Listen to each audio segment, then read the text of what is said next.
today. Good morning to you. Welcome to hour number 2 of the Art Lewis Show. We have dubbed this Vocational Day here at WSGW. Actually, the brainchild of Matt Fallon, but he couldn't be here to do it because I returned from vacation. So he asked me to do it, and I was happy to do it. We have with us a couple of students from Bay City High Schools who are here to observe and learn about broadcasting.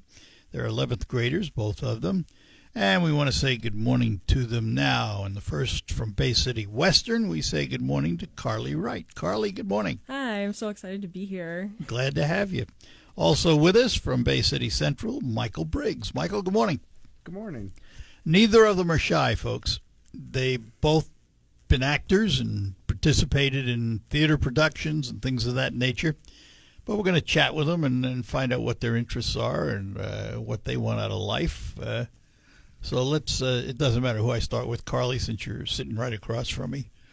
What's the Carly Wright story so far? Well, I first, my elementary school, I went to Auburn Area Catholic. It was just kind of like a small private school. We didn't really have many extracurriculars other than a little bit of sports and stuff. So there wasn't I couldn't really find my passion until middle school. I started in youth theater at Bay City Players. I started doing a couple shows with them. And then in my 8th grade year, I did my first big musical with the combined program at when we had Bay City Central and Bay City Western combined into one theater program. And I did a show in my 8th grade year, and I was like, wow, I really like this. So I've stuck with theater.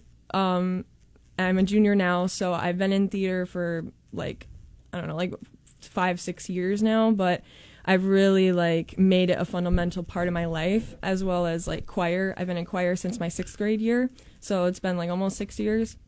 And those two things are my main sort of passions and what I want to extend into my adult life, and really Is it a career passion, or not a career passion, but more I'll do Bay City Players while I work and earn a living someplace?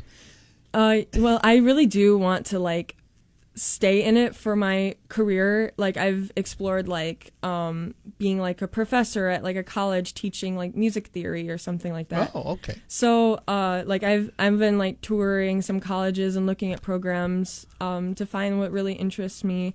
I do really also being a leader. I'm in a lot of leadership clubs. I'm in student council. I'm in Leo Club, where we go out and volunteer. And just being in leadership settings is also really one of my passions. And so I kind of almost want to combine the two and just take that into my adult life and be a leader, but also be in the arts. Well, in the theater, that's called a director. Yeah. So there's an option for you. Yeah. There's an option for you. It's just finding a job in the theater program is a little difficult because you have to rely on, getting an audition, getting booked for shows. Well, but you got to remember now, there's on stage and behind stage. There's a lot of jobs in theater outside of being a performer. Yeah. Now, if you have a passion performing, that's okay. Mm-hmm. So let's talk to Michael here for a couple of minutes. Michael Briggs from Bay City Central. And does your story parallel Carly's to some degree? Yeah. The biggest difference, though, is I did not start theater young. I never thought I wanted to do a theater show until about 8th grade year, where we had a play going on, and I signed up for that, and I acted in it. I was like, wow, acting's great. I love this. Band is my number one. What do you play? I play the tuba primarily. Really? Yeah, that's my primary instrument. I got to ask, what takes a young man to want to play the tuba as opposed to all the other instruments out there? When you play trombone first and then your band director, because it's COVID and there's not many instruments. Yes. Do you want to play the tuba instead? And you say yes. So that was an option given to you then. Yes. Yeah. And I switched over to it, and I love playing the tuba. Going into high school, marching band, I made drum major this year, so I was the drum major for our marching band. That was a big accomplishment for me, but I still play tuba for our concert band. I've been involved in theater shows. I mostly act, but I found myself in like other parts of the theater department. I've done tech before. I've performed in the pit orchestra for a show before. So theater is something I just absolutely love to do, even though it is second to band for me. So, it's one thing to love music and to be a performer. It's another thing to think about earning a living with it. So what's your career path? My ideal career path is to go to college and study musical composition. My favorite thing is composing music. And I've done some concert works, some things like that. My dream career is to become a film composer. I would just love to stand up on a podium having composed music to a score and then just watch it be created and recorded. Like, that's my dream career. However, because I need food on the table, yeah. Well, he's a realist. I like that. My idea, I would love to teach at a university level, which is where it goes with college. You get the two of you are mirroring each other here in some ways. I'd love to teach music composition, music theory of some kind at a university level as a job, and even just composing music as a side, as a part of that. But yeah, my dream career is film composing. But so what made each of you want to come in and watch us dysfunctionals work here? Carly? Well, my Miss Jahosky, are kind of like the person who kind of put this together at Western. She pulled me out of my my first hour class, and she was like, "Hey, I know you do theater and you're in like the arts. Do you want to maybe do this?" And I was like, "Sure," because I know this station. I'm super familiar with it. I hear it pretty much every day, and just like seeing like the experience in like a station like this is super cool to me. And I just kind of think about it. I'm like, what goes on like in there? How does it all come together? And so, yeah, that's how I was kind of like interested in doing this. I've been wondering that for years. Michael? I have almost the same story. I was pulled out of a class and asked by the counselor if I wanted to join this, and I was like, yep, I would love to learn. I don't know what goes into broadcasting, but I'd love to learn. It's such an interesting thing to me, learning how the radio station operates. I was just really interested, even though it was a yesterday last-minute decision to come here. I was like, absolutely, this sounds super interesting. I'd love to make it. All right. Two of you hold on. We'll take a break. It's one of the things you're going to learn. We have to pay for it. We'll be back right after these notes on the Art Lewis Show with our guests, Carly Wright from Bay City Western, Michael Briggs from Bay City Central. Retirement is more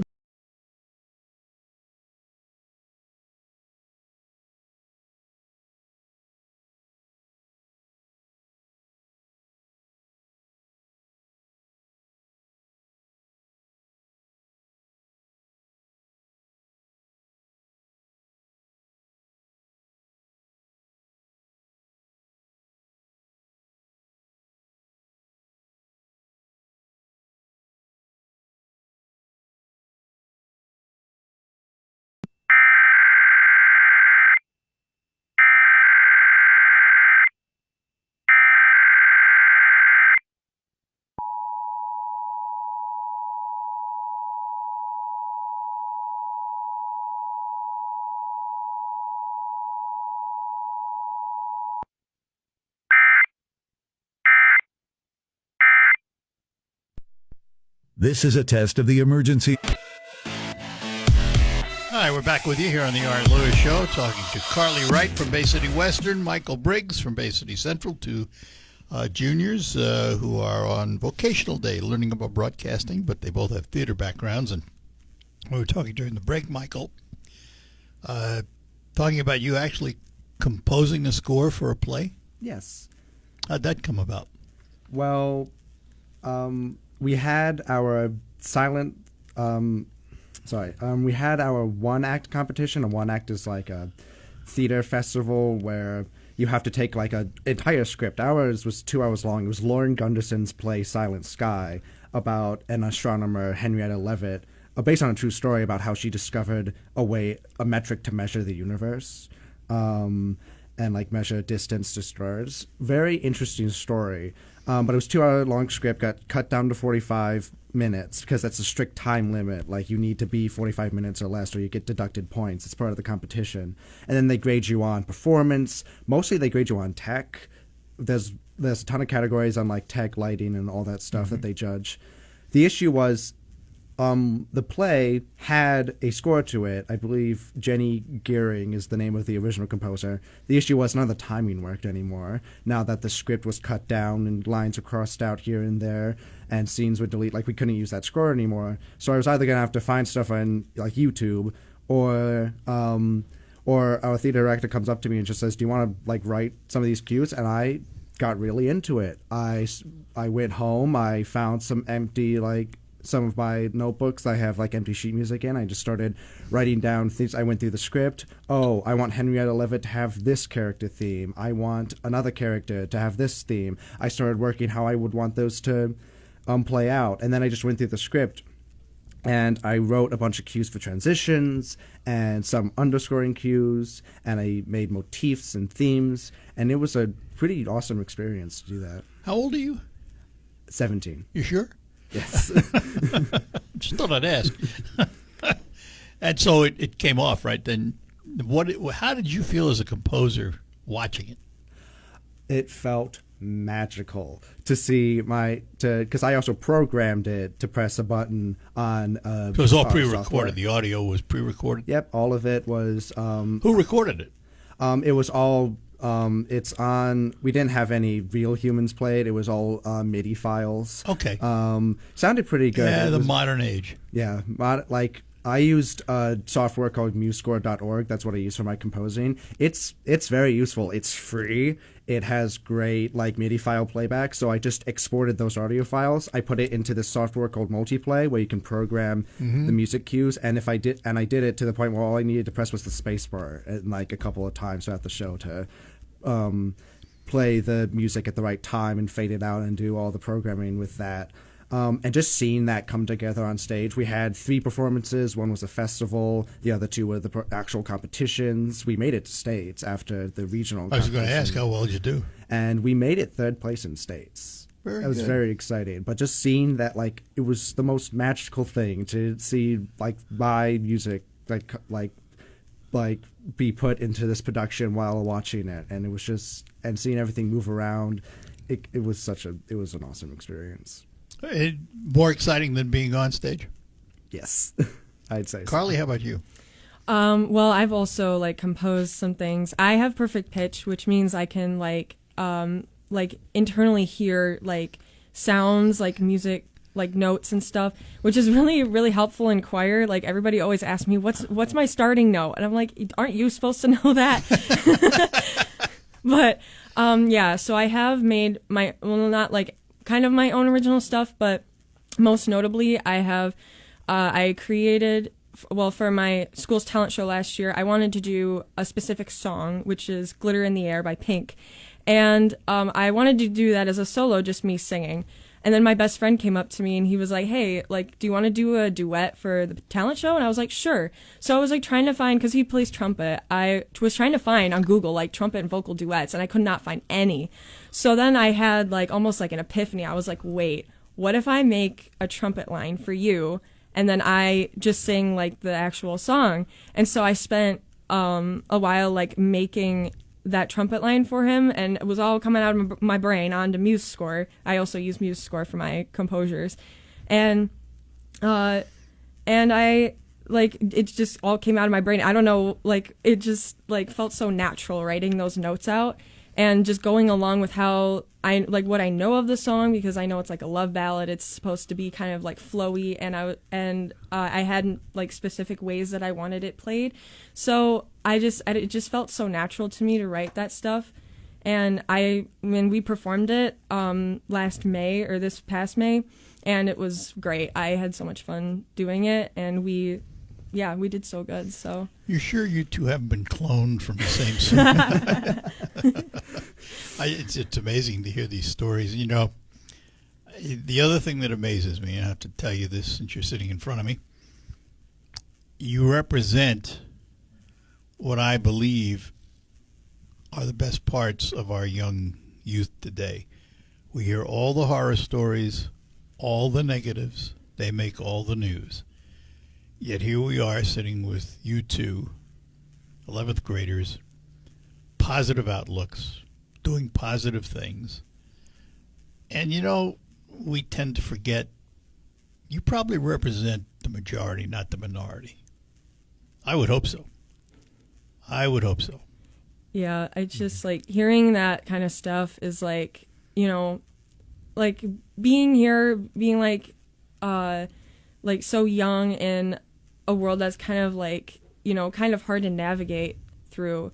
It's like, you know, it kind of like you lose your sense of hope, but then you see like people like us, and there's like similar people to us like that are in our programs, and you're like, you know, there's so many good people still, and you just gotta find them. Like that's all what high school's all about. Well, kind of. you know, I'll tell you this.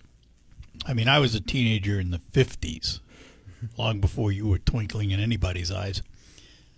And we all had the same attitude.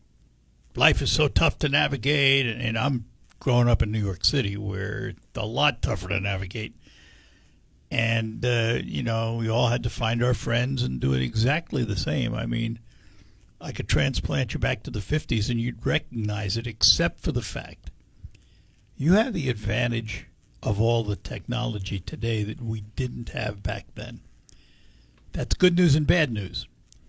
The good news is it helps you in making decisions and writing music and doing whatever you want to do. Bad news is it can be misused, and you can become obsessed with it and forget about the rest of the world. I have a fear that when you put two young people on a couch sitting next to each other, they won't talk. Their thumbs will do all the talking. And I have a fear that someday they're going to forget how to talk to people when they go into business and have to. I don't know how you feel about it because you're using technology, but that's the way I view it. Michael, what do you think? Yeah, I've definitely think that a lot of the problems today are the same that humanity's always had, except for the fact that there's now new ways to, I guess, emphasize those problems. Like the big thing for me is I think what has happened with like social media and technology is that we want to talk to each other as much as we wanted to before, except it's like too comforting to just be able to, here's the phone screen, or I'm just in my room and there's like a screen and then there's miles in between us. Our brains are now like programmed to be like, well, I'm safe behind this screen, right? So I'm not There we go. I'm not nearly as scared to say this or say that. And even then, when you have like people who like are friends and do like to talk to each other, when you're in person, usually it's usually if you like find a damper in the conversation, it kind of just feels like, well, now I don't know what to talk about. Let's just all go on our phones, because it's like an easy way to like bridge time, you know? Yeah. All right, we got to take a quick break and come back with our guests. Two students from Bay City High Schools. Kerry Wright from Bay City Western, Michael Briggs from Bay City Central, both 11th graders, and we'll be back.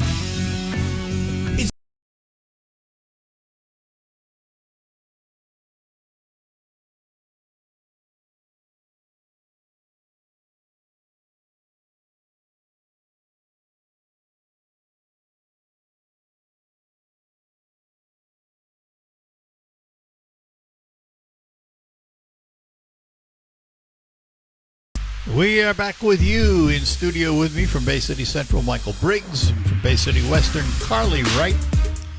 And they are both 11th graders. And siblings, Carly, have any brothers and sisters? I have one half sister. like I didn't really grow up with her, but we have like the same dad and different moms. But yeah, she has 4 kids, so I'm an aunt to 2 nieces and 2 nephews. So yeah. How about that, Michael? I have 5 siblings. Ooh. 2 step siblings, and then I am the youngest. I have 2 older. Well, no, I have a twin who's a minute older than me.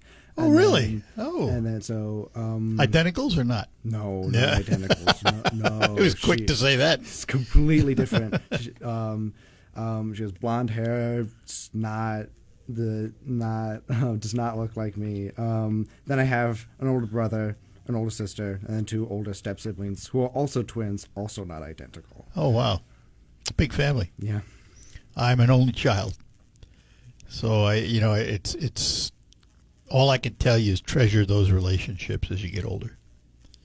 My late wife had 5 brothers and sisters, so they became I'm sort of like my adopted family, if you will, because if I need to talk to a sibling, I'll call one of them because I don't have any.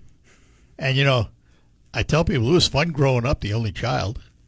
All the attention was on me. That was good, that was bad, but all the attention was there. But as you get older and you don't have those relationships, treasure them. Really treasure them. So what's family life like? Well, now everybody's pretty much moved out. It's just me and my twin sister who are left at home. Everyone else is in college. But before, we did a lot of It's a big dinner table. yeah, definitely. We definitely would play games together, and we had Rock Band and other type game family games, and we played board games, and we would obviously eat meals together, watch these things. It was very fun to have The big family. a big group of siblings together, Yeah. especially because we would go on vacation all the time and go to this place and that place together. And it was really fun. Right now we usually come together to ski every winter, and it's just great to have that many all of us together. Carly, what's life for you at home? Well, I'm the only child technically at my house because my sister is in her mid-30s, so and has built a life of her own. So I primarily live with my mom and my stepdad, and it's just us 3.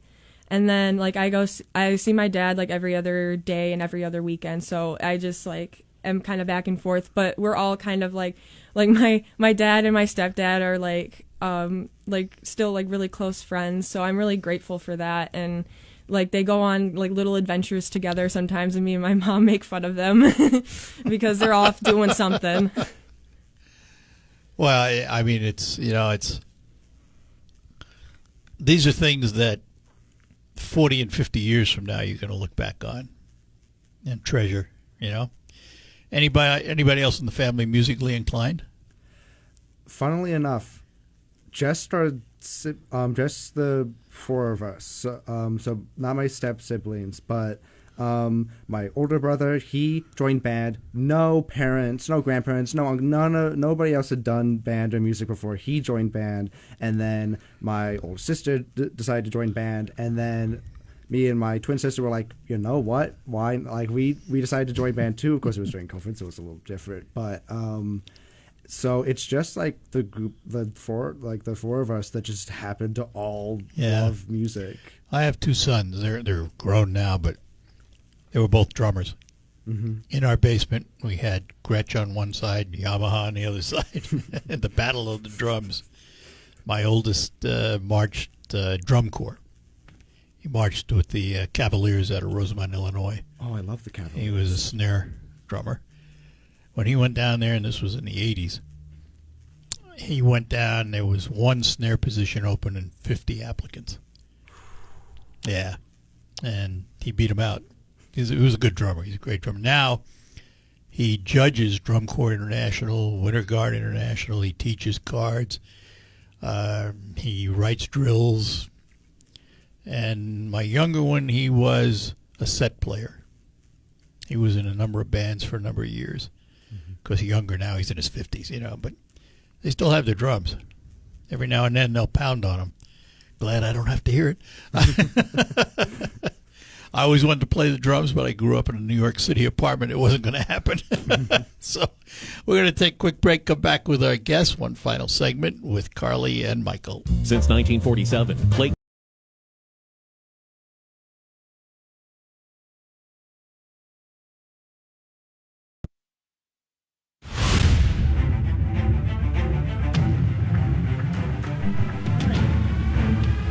Back with you here on WSGW, talking to Carly Wright from Bay City Western, Michael Briggs from Bay City Central on Vocation Day. And they are here looking at the radio station and how it functions, although they seem to be doing pretty well in their own lives. So if I said to you, Carly, you can't sing anymore, you need to find a new passion, what would it be? I would probably go for an instrument. Because I've seen in music again. Yeah. Like I still would stay in music because it's just it's where I belong, And I see I have a bunch of friends in band and I kind of know how it works. I get the inside scoop on all the band stuff. I would probably choose an instrument in band and stick with that because they also have such a good sense of community, just like choir does. Absolutely. So it's teamwork. Yeah. It's so intertwined with each other. If I took music away from you, Michael?